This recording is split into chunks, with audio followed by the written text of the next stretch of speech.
Hello दोस्तों, आज का ये हमारा वीडियो बीएड पहले साल का फर्स्ट सेमेस्टर का जो सब्जेक्ट है perspective in sociology and philosophical base of education. Philosophy is a study of general and fundamental question about existence, knowledge, value, reason, mind and language. Philosophy एक basic question है जो हमारे existence से related है, हमारे knowledge से related है, value हुआ, रीजन हुआ, माइंड हुआ, लैंग्वेज हुआ एंड etc. इसमें बहुत सारा क्वेश्चन है, बहुत सारे प्रॉब्लम्स है जिसका सोल्यूशन भी हम फिलोसफी के जरिए ही खोज पाते हैं. Philosopher method include questioning, critical discussion, rational argument and systematic presentation. हम क्रिटिकल डिस्कशन कर सकते हैं, आर्गुमेंट कर सकते हैं, सिस्टमैटिक प्रेजेंटेशन करते हैं ताकि जो भी हमारा प्रॉब्लम है उसका सोल्यूशन हम खोज पाए.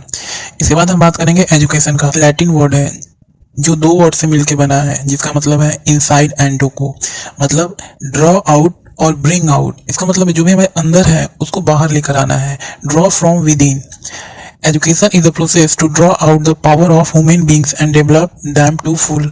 जो भी हमारा इनर पावर है उसको बाहर लेके आना है, जितने भी हमारे पास नॉलेज है उसको बाहर लेकर आना है जिससे हमारा डेवलपमेंट हो सके. स्वामी विवेकानंद ने कहा है education is the manifestation of perfection of human beings. Rabindranath Tagore ने कहा है education to enable the child to find out the unlimited truth, making truth is on truth and giving experience to it. इन सबका यही मतलब है कि एजुकेशन हमारे लिए एक पावर है जिससे हम हर चीज चेंज कर सकते हैं, जो भी सच्चाई है उसको खोज सकते हैं, अपने अपने आप को अच्छे से एक्सप्रेशन कर सकते हैं. इसके बाद हम पढ़ेंगे एजुकेशन का एम क्या है. To fulfil good of nations. ये हमारे नेशंस के लिए अच्छा है, डेवलपमेंट के लिए अच्छा है, स्पिरिचुअल कॉन्शियसनेस क्रिएट करता है, बिजनेस इफिशियंसीज को बढ़ाता है, प्रिजर्वेशन एंड कल्चर, जो भी हमारा कल्चर है उसको प्रिजर्व करने में मदद करता है. एंड एजुकेशन बेसिकली इससे ऑल राउंड डेवलपमेंट होता है एक पर्सन का. इसे कुछ कैरेक्टरिस्टिक्स भी हैं. Education is a continuous process of development. Education is a continuous process from birth to death. Education जन्म से लेकर के मरते दम तक आदमी कुछ ना कुछ सीखता रहता है अपने लाइफ में. All development of women is done through education. जितने भी विकास हो रहे हैं, जितने भी ग्रोथ हो रहे हैं, सब एजुकेशन की बदौलत ही हो रहे हैं. Education develop a personality. Education हमारी पर्सनालिटी बहुत ज़्यादा इम्प्रूव करता है, ग्रूम करता है. एजुकेशन के जरिए ही हम अपनी पर्सनालिटी को और इन्हेंस करते हैं. एंड जो हमारा करेक्टर है उसको भी अच्छा एक डायरेक्शन मिलता है, हमारी बिल्डिंग अच्छी होती है एजुकेशन के थ्रू.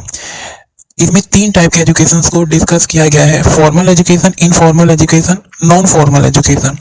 इनफॉर्मल एजुकेशन वो होता है जो हमें बर्थ से डेलिब्रेट फॉर्म में दिया जाता है, जैसे स्कूलों में दिया जाता है, एक प्रॉपर सिस्टमेटिक चैनल से दिया जाता है.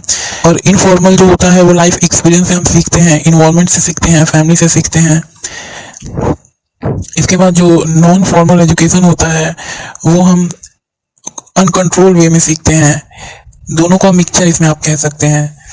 जैसे कि आप एक जगह हुआ कि आप स्कूल में सीखते हैं, वो फिक्स टाइम पे सीखते हैं, लेकिन इनफॉर्मल होता है, जो फॉर्मल होता है फिक्स टाइम के लिए होता है, और जो आपका इनफॉर्मल होता है वो कंटिन्यूस होता है, और जो नॉन फॉर्मल होता है वो फ्लेक्सिबल होता है. इसमें आप डिस्टेंस लर्निंग आप ले सकते हैं. Non formal education distance learning, आपका मन किया तो कोर्स आपने लिया, फिर कोर्स कुछ दिन बाद छोड़ दिया, या मतलब बहुत सारे और लोग हैं वो भी इस कोर्स को कभी भी कर सकते हैं ओपन लर्निंग में. इनफॉर्मल में ये है कि आप लाइफ टाइम से विदाउट किसी ऑर्गेनाइजेशन आप सीखते रहते हैं लाइफ टाइम. और फॉर्मल में है कि आप सर्टेन पीरियड तक एजुकेशन लेते हैं. तो ये वीडियो पूरा हमारा फर्स्ट चैप्टर का था, introduction of philosophy and education. ये बीएड फर्स्ट सेमेस्टर का ये पहला चैप्टर था. अब हम फिलोसफी के बारे में पढ़ेंगे. फिलोसफी दो वर्ड से बना हुआ. बेसिकली ये वर्ड जनरेट हुआ है ग्रीक से. फिलोस प्लस सोफिया. फिलोस मतलब लव एंड सोफिया मतलब wisdom. The search for the knowledge and truth and to understand truth form called philosophy. मतलब जो नॉलेज है, सच के बारे में जानना, सच के बारे में समझना. People who interest to acquire knowledge and learn new things, they are never satisfy, it called philosopher. Philosopher वो होता है जो हमेशा नई नई खोज के बारे में सोचता है और कभी अपने आप को सेटिस्फाई नहीं करता है, और हमेशा वो जानने के लिए उत्सुक रहता है. उसको हम फिलोसफर कहते हैं, और उसकी जो थॉट्स होते हैं उसको फिलोसफी कहते हैं. Relations in philosophy and education. In philosophy and education both goal are impart knowledge and truth, reality of life. दोनों का यही गोल है कि नॉलेज को जानना, खोजना, ट्रूथ को समझना, रियलिटी से रूबरू होना. ये एक ही सिक्के के दो पहलू हैं. Philosophy determine the real destination towards which education go to. Philosophy एक रास्ता प्रोवाइड करता है, एक डेस्टिनेशन. एजुकेशन के थ्रू हम उस डेस्टिनेशन को अडॉप्ट करते हैं. Philosophy determine the various aspects of education. The great philosopher have also been great educationist. Education is the dynamic side of philosophy. Education is the mean to achieve the goal. We can say that education and philosophy depend upon each other. Of philosophy. Philosophy is a logical inquiry into nature of reality. which is given by Radha Krishna. Philosophy the science of knowledge, fits ने कहा है philosophy science है knowledge का, और philosophy logical inquiry है, जो भी हमारा नेचर है, रियलिटी है वर्ल्ड में, उसकी लॉजिकल इंक्वायरी, उसकी खोज करना है, जिसको राधा कृष्णा ने कहा है. Nature of philosophy, philosophy views we live about life and universe which are often held uncertainty. Philosophy the process of reflecting and criticising our most deeply held concepts and beliefs. Philosophy reflect करता है जो भी हमारी सोच है, concepts है, beliefs को, उसको डीप में स्टडी भी फिलोसफी के थ्रू हम करते हैं.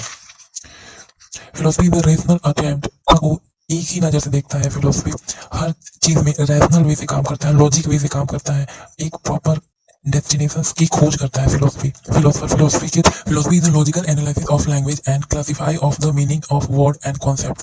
Philosophy is the group of perennial problems that interested people and for which philosopher always have sought answers. Philosopher हमेशा खोजता रहता है what is truth, what is the destination between right and wrong, what is life and why I am here, why is there anything at all. Branch of philosophy, इसकी 3 branch होते हैं, metaphysics, epistemology, एक्सोलॉजी. Metaphysics में nature of reality के बारे में discuss करते हैं. इसके 5 पार्ट हैं, एंटोलॉजी, कोस्मोलॉजी, कोस्मोगोलॉजी, एक्सकोटोलॉजी एंड थियोलॉजी. इसके बाद एपिस्टेमोलॉजी में बात करेंगे जो थ्योरी ऑफ नॉलेज है. इसका पहला है एग्नोस्टिज्म एंड स्पेक्टिज्म. एंड एक्सोलॉजी में थ्योरी ऑफ वैल्यूज है, एथिक्स है. एंड अगर मेटाफिजिक्स की बात करें तो इसमें क्वेश्चन होता है क्या भगवान है, एग्जिस्ट करते हैं या नहीं करते हैं, क्या क्या फोर्सेज हैं या क्या क्या ऐसे व्यूज हैं जो डिफाइन करते हैं भगवान है, गॉड है या नहीं है. बेसिकली मेटाफिजिक्स द वर्ड है ग्रीक से जनरेट हुआ है, 2 वर्ड से बना हुआ है, meta and physics. Meta means beyond, upon, and physika means physics. Question basically reality पे क्वेश्चन करता है मेटाफिजिक्स. इसमें है ontology. Ontology related to the being of existence, reality as well as the basic category of being and their relations. वो reality को जानने की कोशिश करता है. कॉस्मोलॉजी है, वो यूनिवर्स के बारे में या यूनिवर्स की हिस्ट्री के बारे में स्टडी करता है. कॉस्मोगोलॉजी है, वो स्टडी करता है हमारा ओरिजिन कैसे हुआ, ह्यूमन बीइंग का ओरिजिन कैसे हुआ, बॉडी कैसे डेवलप हुई, ये सब. इसके बाद eschatology, the part of theory concern with death, judgment and final destiny of soul of human beings. जो हमारा डेथ है कैसे जो हमारा डेथ है कैसे होता है, कैसे वो सोल से मिलता है, और जितना भी ह्यूमन काइंड के बारे में है वो स्टडी करता है eschatology. Theology is the study of nature of God and religion belief. ये रिलीजियस बिलीफ पे वो स्टडी करता है. एपिस्टेमोलॉजी, एपिस्टेमोलॉजी 2 वर्ड से बना हुआ है, episteme and logos. Episteme means knowledge and logos means to study of. We can say that epistemology is the study of nature, source and validity of knowledge. ये knowledge की nature को खोजता है, source कैसे नॉलेज हमें मिलती है, validity क्या है नॉलेज का, इन सब पे ये खोजता है कि क्या ट्रूथ है, कैसे ट्रूथ को खोजते हैं, इसकी स्टडी करता है एपिस्टेमोलॉजी. नॉस्टिज्म, एग्नोस्टिज्म हमारे एग्जिस्टेंस से रिलेटेड है, भगवान के एग्जिस्टेंस से रिलेटेड है, सुपरनेचुरल पावर से रिलेटेड है. इसके बाद स्पेक्टिज्म आता है जो थ्योरी ऑफ इम्पॉसिबल, ये इम्पॉसिबल या पॉसिबल से बीच में डिफरेंस करता है कि क्या पॉसिबल है हमारे अर्थ में, क्या पॉसिबल नहीं है, नॉलेज किस तरह की पॉसिबल है, किस तरह का गेन हम कर सकते हैं एजुकेशन के थ्रू, फिलोसफी के थ्रू. इसके बाद आता है axiology, what is right and wrong, ethics, moral. Basically इसका यही है, मोरल, इथिक्स, क्या सही है क्या गलत है, इस पे ये स्टडी करता है. ये भी ग्रीक वर्ड है जिसका मतलब है वैल्यू और वर्थ. इसमें 2 पॉइंट्स हैं, ethics and historics is the branch of philosophy concerned with the nature, appreciation of art, beauty and god taste. ये नेचर को देखता है, कैसा नेचर है, कैसे बना हुआ है, कैसे हम नेचर की ब्यूटी को देखते हैं, कैसे नेचर में जो कलाकृतियाँ की गई हैं उसको पूरा व्यू को अपने अकॉर्डिंगली स्टडी करता है उसको.